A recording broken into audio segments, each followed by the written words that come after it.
Hey everybody, welcome back to Video Game So today we're continuing this series on the MiSTer FPGA DE10 Nano project. I got a fun one for you today because over the weekend, Amiga CD32 support was added to Amiga Vision.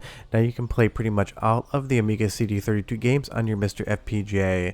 The entire game library is not 100% complete, but more games are being added and fixed up as we go. So I'm going to show you some of the games I like to play and how to get this entirely set up on your MiSTer FPGA today, because it's not every day we get a whole new platform running on MiSTer, although in reality it really is just a pivot on Amiga PCs. So if you go over to the Amiga Vision website, this is where you're going to find all of the necessary files, or at least the links to them, to be able to set this up yourself. And I will go through step by step to make sure you got everything you need and you're placing it all in the right place. You'll see under the download page there is an option for download Amiga Vision, and that's going to take you over to archive.org, and you're going to download it from there. Can't recommend enough using the torrents. And do remember that we've already gone through Amiga before on the channel. I will leave a link to the Amiga Vision guide below. It doesn't really involve CD32, but it will give you some extra hints if you want to play regular Amiga games. Once you get it set up, you're going to have a Run CD32 Game Disk option. So within the Amiga download, once you unzip it, you're going to see these folders right here. You can just copy and drag those folders to the root directory of your MiSTer FPGA micro SD card, and it will place everything where it needs to go. I want to show you a couple of manual entries just so you understand what we're moving over. Under the underscore computer folder, we're just going to move over a few files for Amiga, and again, you can just copy and paste these folders directly onto the root of the SD card, but I kind of like to show you a little bit of what's under the hood here as far as what we're actually moving over. And then when we get to the other options, as far as the games are concerned, you're going to see under games and Amiga within that nested folder of the zip file you download. We're going to pop those over into the Amiga folder onto our MiSTer FPGA. Again, if you copy them all over at once, this will happen the same way. Just be aware that this is a relatively large file, so depending on how you're transferring it, it might take maybe 2 to 4 to 6 minutes. Now, as far as the other games are concerned, the actual Amiga CD32 games, I can't recommend enough using the .chd files you will find on archive.org. These are verified, they are good dumps. These are what I recommend. If you try any other file, I can't guarantee you success. Everything I used here worked totally fine, and that's why I recommend it. You'll see I have all of those files exactly where I need them to go. The last thing you're going to want to do if you haven't used Amiga Vision yet is copy these lines over into the bottom of your INI file on the root directory of your MiSTer FPGA. From there, we'll pop into the Amiga core under computers, and you're going to see we have the Run CD32 Game Disk option at the bottom. If you don't see this, you're not on the most current version of Amiga Vision, and you have to go back and make sure you copy those files over correctly. Now, the first thing I want you to do if you've never used this before, or if you haven't used Amiga CD32 before, bind your buttons on the controller. Set them up however you would like. You can use a photo of a real Amiga controller to do that, but make sure everything is bound, or else you're going to have a relatively bad time. And don't forget, when you move over Amiga Vision for CD32, you're going to get the entirety of Amiga Vision for Amiga itself. So you're going to have an absolutely unlimited amount of games here. Some of the best Amiga games of all time are going to be available for you to play, stuff like Alien Breed. So be aware, this isn't just Amiga CD32. It is a component added to Amiga Vision to allow you to play CD32 games, and it still gives you all of those classic Amiga games you know, love, and remember, or like me, you're starting to love because you're discovering them. And just a word to the wise, do not go into the computer folder and load up the Minimig core. That is not the core we're using here. It's basically just a pivot where we're using Amiga like I showed you before. So to actually get a game into the system, you're going to come down to secondary master, and you'll see it's demarcated as removable CD. This is what it needs to be. If you go to fixed or hard disk drive, you're not going to find those CHD files. If you go to removable CD, now you're going to see all of those different CHDs, and this is where you're going to select whatever game you want to play, just like you would on any other core on MiSTer FPGA. So when you've actually selected the CHD file, you can just back out of the menu and hit Run CD32 Game. A menu will come up, and I press B on my little portable keyboard I keep around for these computer cores, and you'll see here James Pond 2 is loaded up. Now, I know James Pond is not one of the best Amiga CD32 games, but I have a very big soft spot for this franchise.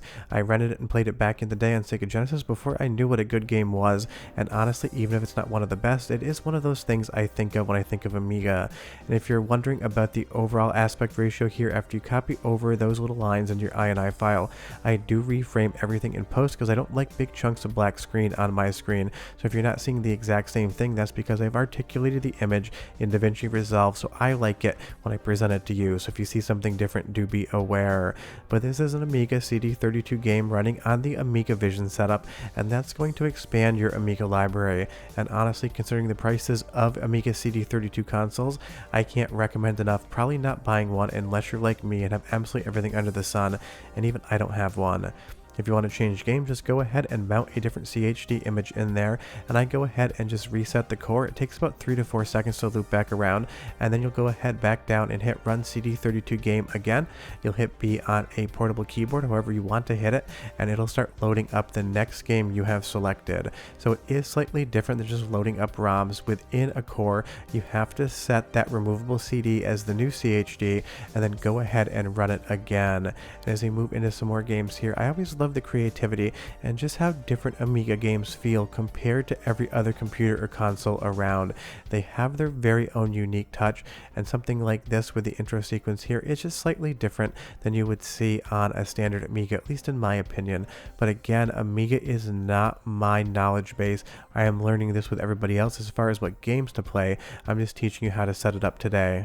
So if you have any recommendations for Amiga CD32 games, leave them down below. But something like Super Stardust is a fun version of a very familiar genre, flying around a single screen and blowing up a ton of asteroids. And while I understand the Amiga CD32 doesn't have the stacked library that some other consoles do, there's definitely some must-plays in here, and there's some games that actually have additional content compared to their Amiga PC counterparts. Stuff like Alien Breed Tower Assault's going to have additional levels, as well as an FMV intro, so you are going to get more components in certain games, and that is always fun. And from a preservation standpoint, having CD32 games run on MiSTer FPGA is amazing because, again, the consoles are not cheap.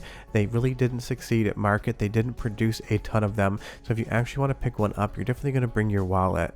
Now, do be aware that some of these games do have protection mechanisms in place. Something like Alien Breed 3D here is going to ask for a 3-digit code off of matrices of different numbers, so you may have to look that up. If you run into something like this, the information is readily available online.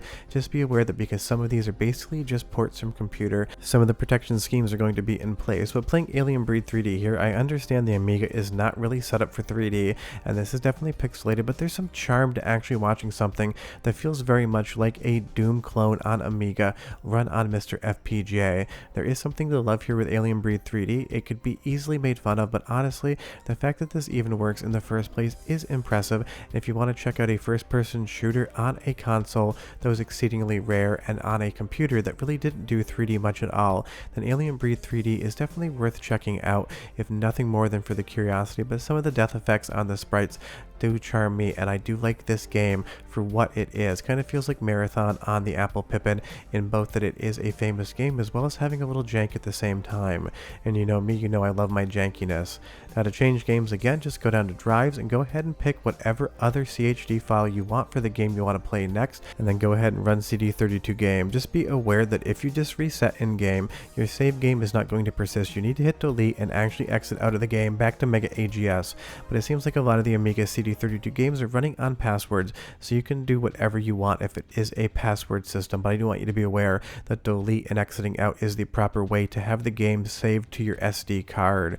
And something like Super Frog here, basically Sonic the Hedgehog if he was an amphibian and not a mammal, or hedgehogs marsupials, now I can't remember, leave me a comment down below, is a ton of fun to check out and play. And if you didn't grow up in Europe, probably something you really didn't experience. And Super Frog here gets his energy up from bottles throughout the level, so I only assume that he must be absolutely off his ass drunk the entirety of this game, because they definitely look like alcohol bottles to me. All jokes aside, there's a lot of fun things to play around with on the Amiga CD32, and it's probably a console library that most people aren't familiar with. If you own one or played one back in the day, leave me a comment down below, I would be curious. But for the most part, I'm expecting pretty much everyone's going to get some of their first experiences with the CD32 catalog here on MiSTer FPGA, and it's absolutely amazing that the Amiga Vision team has set this up so you can actually do that. Big thanks to LIMI. We were talking about this video when I was doing it, gave me some tips to make sure you guys had the best experience. And don't forget, Rise of the Robots is available on this system as well, and honestly it's not a good game whatsoever. It's actually kind of a meme, but I will give them credit for making a really nice introductory sequence. Seems like the Rise of the Robots team spent more time on the intro sequence and hyping the game than they actually did on the gameplay itself. We can't really blame the Amiga for that because this game is pretty much on every single platform you could possibly imagine, so you can't really say it's Amiga's fault the game isn't good. Definitely down to a developer issue, but it is a fun game to check out from a historical standpoint to find out when hype absolutely overruns the actual ability for developers to make a fun fighting game. And again, it works here on the Amiga CD32 core, and it is one of those games that always gets listed on lists of games for the console and kind of made fun of. I'm not saying the Amiga CD32 is an amazing hidden gem. I'm saying it's a fun piece of hardware whose library for the most part you can now 85% explore on the Amiga Vision setup. And one game I recommend, Alien Breed Tower Assault, 10 out of 10 fun. Sure that if you have any questions, leave them down below, but we're done and I'll see you next time. Bye bye.